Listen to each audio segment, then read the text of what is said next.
vas pravzaprav v Mariboru že dolgo nismo videli. Zakaj?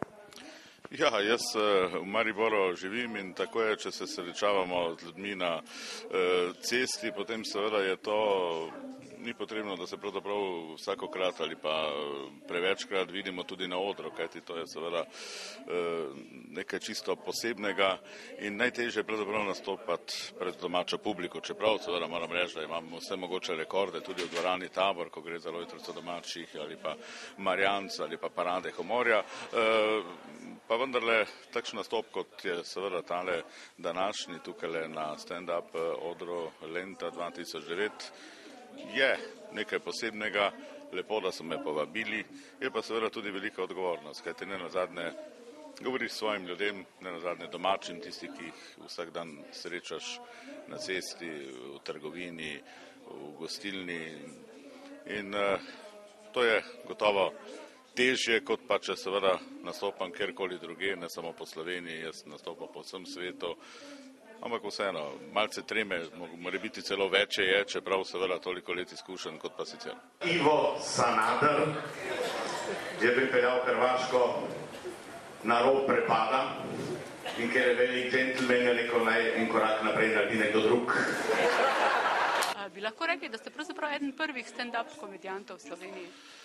No, o tem ni nikakršnega dvoma, že dolgo sem na svetu in takrat temu nismo rekli stand-up komedija, bili smo pač humoristi, jaz sem imel svojo učiteljico, profesorico Nela Žišnik, Marico Hrdalo, ki me je tega naučila, ki je bila zagotovo prva stand-up komedijantka v naši takratni skupni državi in stand-up komedija je pa za nas pomenilo to, da prideš na oder, da skratka poveš neke aktualne šale in ljudje seveda se na vse to morajo smejati. Tukaj le ni ponovitve, tu ne gre za neke resne recitale na nekih proslavah, ampak gre kratko malo za humor. Humor pa je samo nekaj, kjer se morajo ljudje, ko poveš poanto, smejati. Zdaj pa je to stand-up komedija, ali je to skeč, ali je to navaden vic.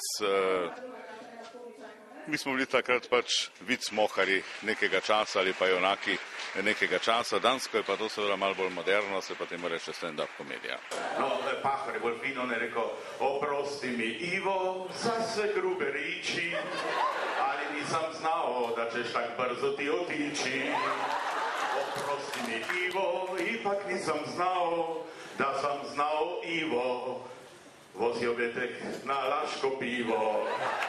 Se vam zdi dobro, da se je vrnila, recimo, oziroma da je prišla tudi na festival Lent?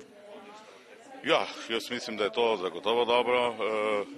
Torej, gotovo je Slavko Škvorc, ki je vodja, umetniški vodja tudi tegale projekta, tisti, ki je zaslužen za to, da sem tudi jaz nocoj tukaj na Lentu. In kot je seveda sam povedal, glede na to, da je vsak dan polno, da ljudje radi pridejo, da se smejijo, da si vzamejo čas za to zvrst, tudi lahko bi rekli gledališke umetnosti, je dokaz več, da ljudje tudi v teh kriznih časih potrebujejo humor, potrebujejo neko sproščenost, potrebujejo nek ventil, da pač za tisto urico ali pa urico in pol pozabijo na tiste vsakdanje reči, ki jih sicer se več slišimo po radiju, gledamo na televiziji ali pa seveda beremo tudi v časnikih. Savec gledal Pop TV, na koncu Tanko, Lušen, Tanko, on je torej nekaj posebnega je na koncu rekel, da je ena vesela novica, dobra novica za vse vaš, ki ste seveda pred malimi ekrani, smisel, da bo povedal, da so rešili Muro,